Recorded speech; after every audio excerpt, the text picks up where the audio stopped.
You're not climbing, and if you're not climbing that mountain, you're seeing what everybody else is seeing. It's not until you put in the work, take those risks, get to the top Yeah. that that view becomes extraordinary. Yeah. Like if you don't risk it all, you won't find it all.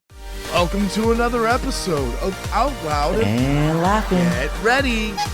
I'm Bryan. And Jon, two gay cousins having big talks and even bigger laughs. Join us. Let's see what they're up to. It's Out Loud and Laughing. Welcome back, everyone, to another episode of Out Loud and Laughing. I am still Bryan. And I am still Jon. I'm still Jon. Yeah. That would, Hi, be Bryan. that would be a really good drag name. I'm still Bryan. I'm still Jon. That's cute. I'm still Bryan. And to Oh. the stage, I'm still Bryan. Leave the stage, but I'm still Bryan. It's like a beer, but instead of I'm still light, it's I'm still Bryan. Yeah. It's cute. Oh my God, that's so Okay. funny. Drink it so much. Although I don't know if we talked about our drag names. I already have a drag name I would definitely go with. You definitely have more than I do because I feel like you're just more creative. But if I ever become a drag queen, which again, time will tell, Mona Lots. Yes, you do, honey. I think mine would be Sarah Problem. Welcome to the stage, Sarah Problem and Mona Lots. Excuse me, Sarah Problem. No, we're good, thanks. We're just Mona Lot. We're just Mona Lot. Or my first pet name and the first road that I lived on, Sunset Strip. Yes. My nickname, my that name by that sort of recipe, if you will, is Cutie Sunset. Which is so cute for like a 90s drag queen. Well, yeah, I mean, I think I can make it work. Mine Cutie was Sunset. more sensual. So my first pet in the street I was raised on was Sassy Camellia, It's so good. right? Right, you sassy. This game doesn't work for people that are like, I am Sassy 8th Court. Yeah. My name is Phil on 7. That doesn't really work that well.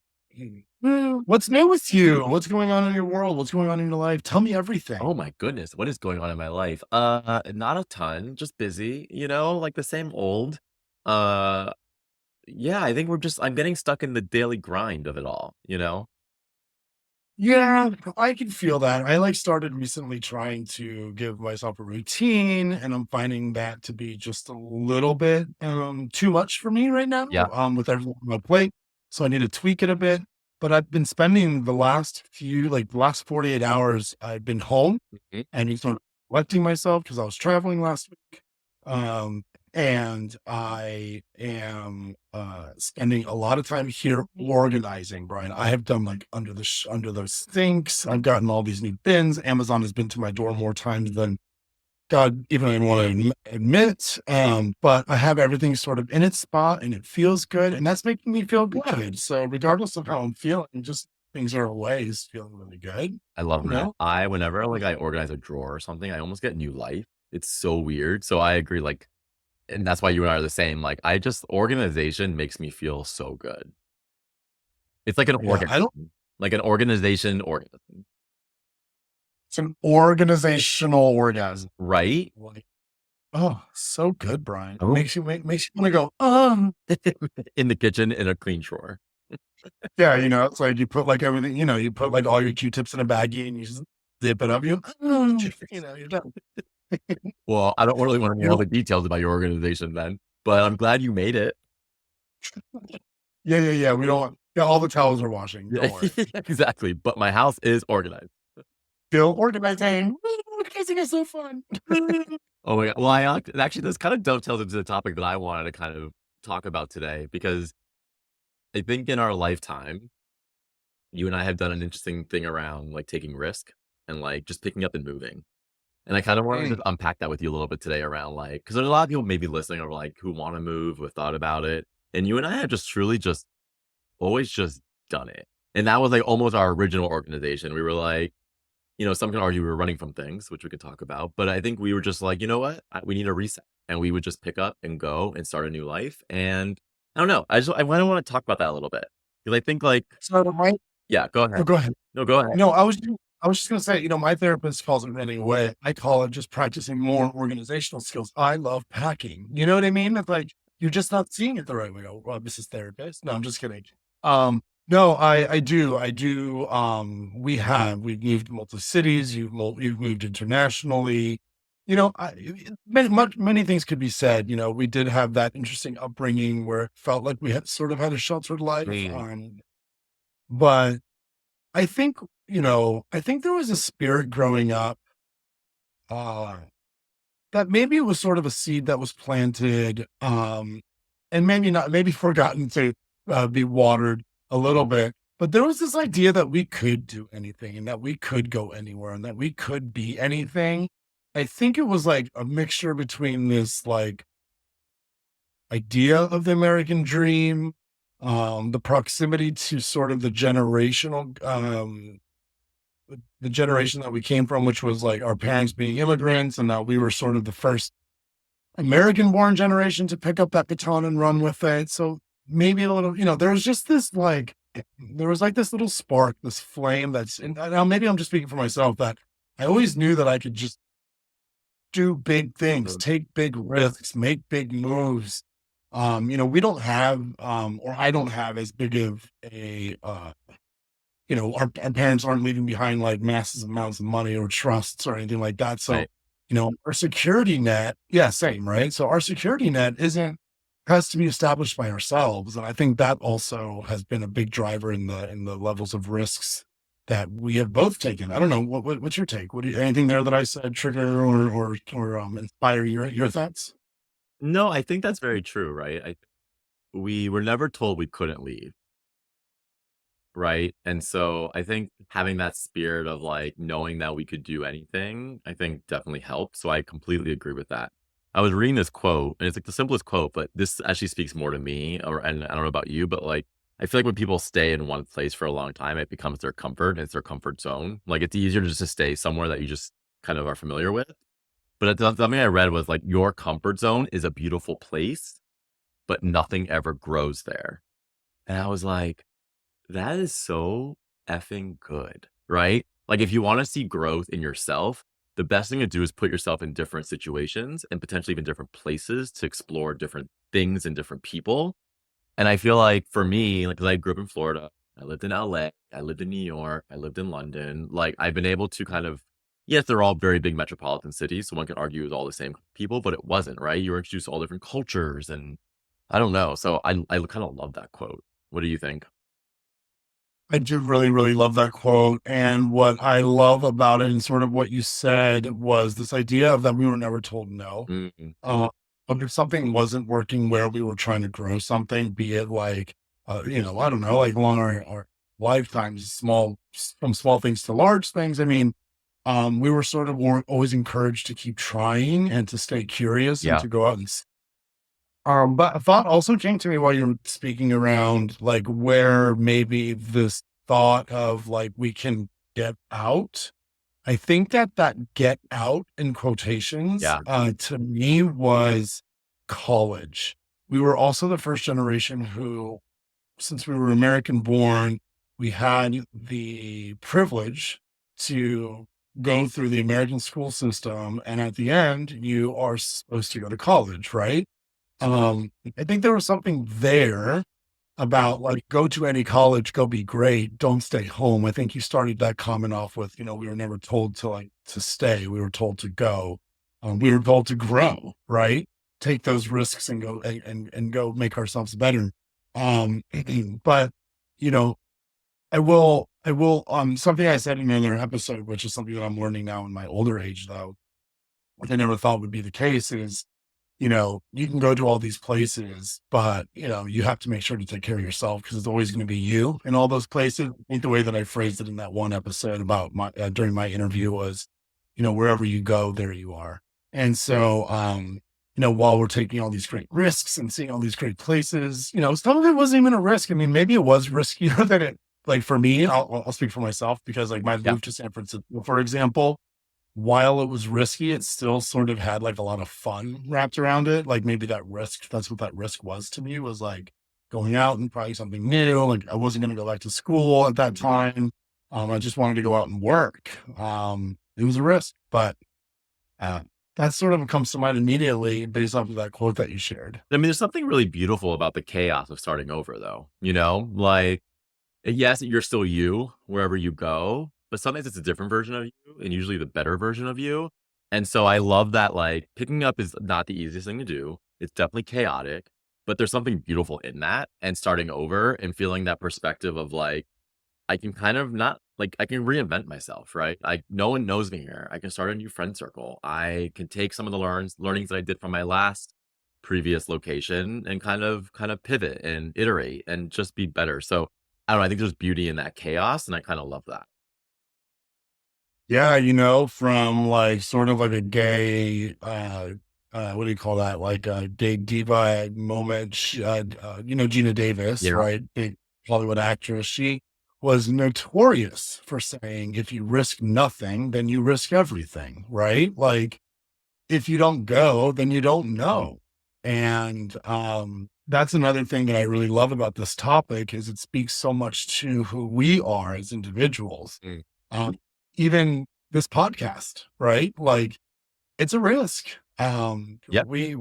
We've always been so daring to put ourselves out there at the cost of really nothing, right? Like the older I get, the more I learn that it's the people who aren't taking the risks who are sometimes the most unhappy Yeah. because they're literally wallowing sort of in their own minefield of what they think is wrong in their life instead of going out and find what could be right, right? So Yeah. I've always told myself and I've made myself this promise that I never want to be on my deathbed and ask myself, what if? Right. So I always want to embrace change. I actually really enjoy change and I taught myself to love it because I don't want to have that feeling of like, what if I did it? To your point, you and I talked about a podcast and then what if we didn't do it? I don't want to think that way. Let's just do it, you know? And so I think that embracing that change and like minimizing that what if statement in your head, it just leads you to a life where you're like, there's no regrets. Like, yeah, sure, some things are not going to go well, but at least you learned and you don't have to look back and say, well, I don't know what would have happened if I didn't do it. You did it, right? And you got you do it. from it. And I think that's beautiful. And I don't think people do that enough.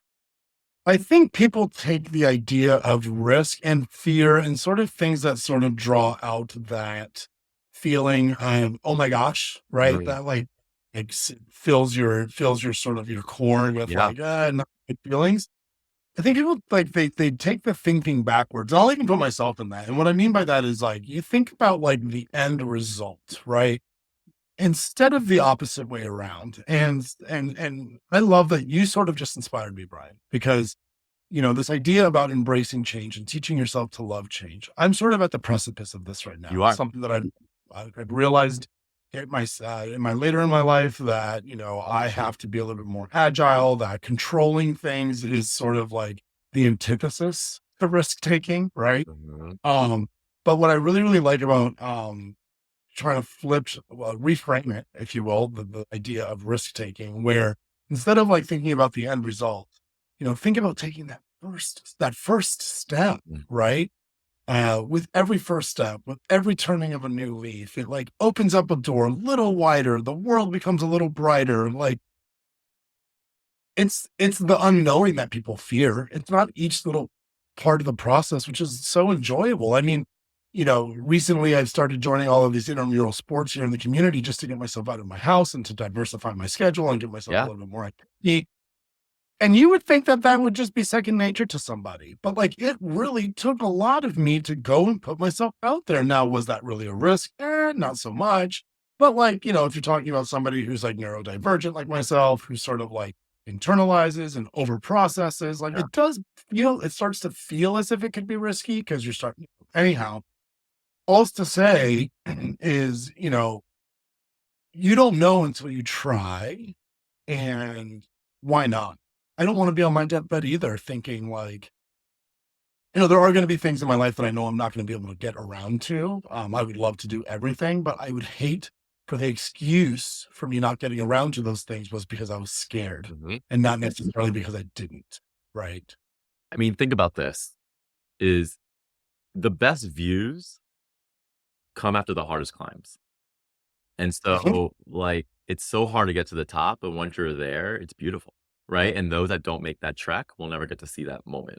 So And if you're not climbing that mountain, you're seeing what everybody else is seeing. It's not until you put in the work, take those risks, get to the top, yeah, that view becomes extraordinary. yeah, like if you don't risk it all, you won't find it all. And so you truly need to like, I'm not telling everyone that's listening to pick up and move tomorrow, but you just need to find those moments and those opportunities. And when it's time, go with your gut and don't question it, you know? Like, I think it's that part, Brian. you It's have like we're to, not telling anybody to just pick up and move tomorrow. Definitely not just for the sake of it. right. But what I will double down on is if there is something that you have been putting off to bring you more joy, to bring more health into your life, to start a new habit or a ritual or a routine that you really want to do it. Yeah. Do it. Try. Take one first stab. Again, I've been spending a lot of time here at the house organizing, like we were talking about, and it was like so inundating to think about, like, oh my gosh, all of these things I need to get done. And I'm like, one little step at a time. Like that's how we do these things. We eat one bite at a time to eat a complete meal. You read one page at a time to finish a book. Like, why can't we do that when we're talking about some of the bigger themes of our life? And whether that means moving or whether that means, you know, just advocating for yourself, for somebody that you like, or something that you need to say to somebody that in a very respectful way, that just to sort of get off your chest, whatever it is, right? Like you need to put the risk in the things that feel unusual so that you don't end up settling for what's ordinary. Yes. So yes to all of it, because I just will completely always double down on never live with what if. Because if you live with what if, you're going to live with regret. And to your point, even just the littlest things, and it could be so simple. Like, I need to go do laundry, then go do it. Just get it done. Be done with it. Don't put it off to the side, because then you're going to be living with, well, what if I did it then? Maybe I'd have more time now. Like, remove the what if from your life. And if you do that, I don't know. I feel like it just opens you up to do more interesting things. Like, even as simple, to your point, as signing up for intramural sports, which to you is not like you're bringing your wall down. But if you had all this other chaos in your life that you had been putting off, that would have felt like more chaos, right? Versus something that you wanted to embrace. And so you want to remove that chaos. You want to remove the what ifs, and you want to just keep pushing forward. So I don't know. I still double down on if you risk it all, you find it all. And you just need to truly, like, I don't know, embrace the change. Because if you don't embrace the change, you're going to get stuck in the old. And it's not like a life that you're going to be able to evolve and grow in, I think. Okay, so I have a few questions for you then. When, because I'm sitting here thinking to myself, what if somebody's like listening to this and what if they are thinking, what aspects of my life can I change? Yeah. For you personally, without saying, well, just do it and take out the what if, like, what have there been challenges in some of these risks that you've taken that you can sort of surmise across the board, right? Like find that red thread between a lot of the risks that you've taken. My question to you is this: what is the main underlying motivator besides the not wanting to have regrets on the deathbed, or, who do you do it all for? Yeah. I think it's a good question. I think, simply put, it's for growth, right? Yeah. Everything that I've done is to drive growth for myself. Whether it was because I wanted to do a career change or career progression. So I would move to London to really kind of do a whole new kind of position role to gain more experience. Or it was just truly personal growth. When I picked up and moved to LA to like start grad school, I knew absolutely no one. And for me, it was more around, I just need to find who I am as a person, because I was in that bubble of Florida my whole life. So I always have pivoted to make these changes in my life, the big ones and even the small ones, is truly just for growth. And I think Yeah. even if you're growing like even a centimeter here or miles there, you're still growing and you're making that progression. And I think that's what's always driven me, is I just want to keep growing. And I find excitement in growing. And I find excitement on holding the mirror to myself and not only seeing the positives, but sometimes hating the negatives and really saying like, okay, I need to fix that. What are some examples? I could be a very stubborn person. I worked on that. Am I still stubborn? Sure, but I recognize it. And now I also realize how to tone it down. Do I like to be right all the time? Who doesn't? But I also realize when it's important to say, I'm sorry, right? And so you start to like with these moving around and find this growth. I've truly been able to like hold the mirror up to myself in a very interesting way. Um, and I kind of love that for myself because you and I know we're surrounded by some people in our lives that just refuse to change or grow. And I don't want to be that. Yeah. That's a really good answer. I like that coming from growth and the desire for growth. There was a moment when you were talking there about growth and staring at yourself in the mirror that I had some really awful images that I won't share with our viewers, but I knew I was following. I understood what Yeah, you were what you there. were You were saying. there. You were there. Perfect. No, I'm hearing that along the way, like when you were taking these risks, it wasn't so much that you knew what you were doing. You just, so when you were taking these risks, it wasn't so much that you knew what you were actually doing as it pertains to the task or sort of the goal. It felt like you knew what you were doing in terms of wanting to continue to grow. And I think that's a really interesting distinction Mhm. because a lot of times people don't take risks because they're scared of failing. And I think that that's another big blocker for a lot of people, myself included, is this idea of failure Yeah. and risk and not being on the other side of whatever risk that that is being taken. But from my own perspective, I'll say that the risks that I've taken in my life, picking up and leaving from Chicago to San Francisco, and San Francisco back home, a lot of those risks have yielded some of the most beautiful pages of my story, especially the one coming hey from San Francisco. Had a great time out there, but the amount of growth I've done personally, I didn't know whether that was the right move to make, but it was the right move for me at that time. And now look at us go. I mean, we're closer to you, East Coast time. I love that. So there's just a lot of great things and sort of I didn't know that I didn't calculate that these things would happen. But again, to your point, like the idea was to get somewhere where I could grow and this time around or this past time around, grow and heal at the same time. So, Yeah. I mean, yeah, your example from San Francisco back to Florida is obviously a really powerful one because it just changed you completely as a person for the better.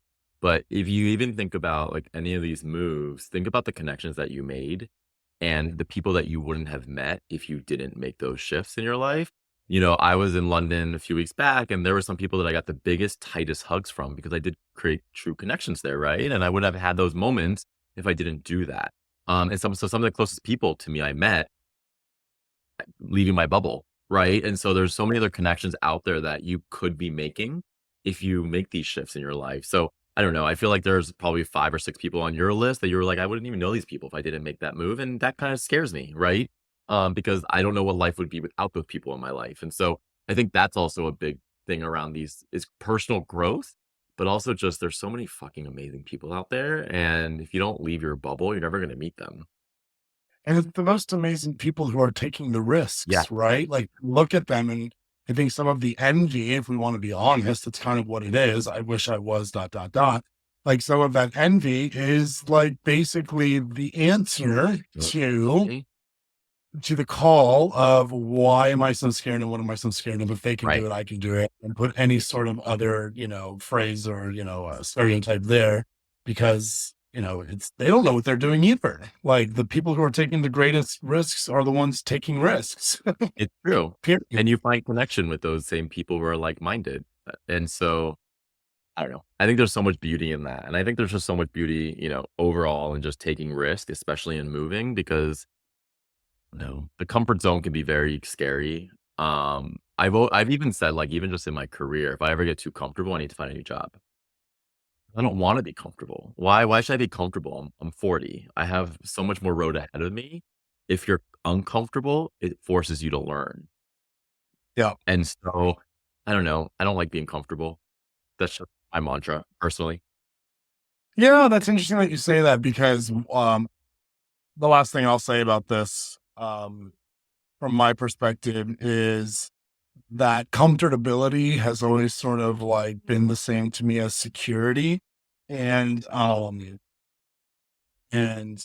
I like the feeling of security. Yeah. So with I didn't always like taking risks for that reason. Mhm. And as I've gotten older, I realized that they're necessary. They are necessary. You will stay stagnant. Yes. In my opinion, that a life of no risks is a life of nothing at all. right?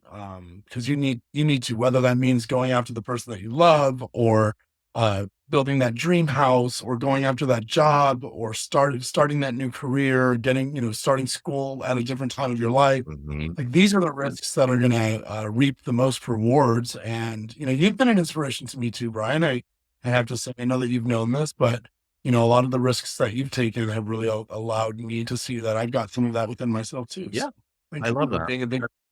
Yeah, Listen, we are here to inspire each other and take I risks love. together. And I don't know. I hope this was helpful to anyone that's listening. And yeah, let me know. Let us know. Comment below. I think, like I said, the best views come from the hardest climbs. So everyone keep climbing, keep pushing through. And anything that feels hard right now will be a win later. So that's all I have to say about that. I'm gonna go take a risk right now and be a 40-year-old at the gym. I'll see y'all later. Don't break a hip. No promises. Bye, everyone. Bye.